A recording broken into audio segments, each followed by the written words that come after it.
Can you just talk about your matchup with Coach Stevie Cole? Coach Stevie Cole. pressure po. At, no, di ba quotient tayo? And there's a chance na yung losses namin mag-meet po kami sa ulit. So, that's why I give go signal with the 1 to score. Ano hindi ko wala pong mangyari, tama po. So, sorry if nagbigay ako ng instruction, pero I think kailangan po natin. Close ang natin, close kami. Medyo may nabanggit po kasi Coach Steve mo tungkol sa incident na yun.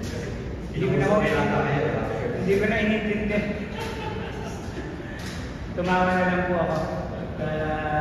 Part of the game. So, maintindihan din po niya. At the end of the day, maintindihan din po niya.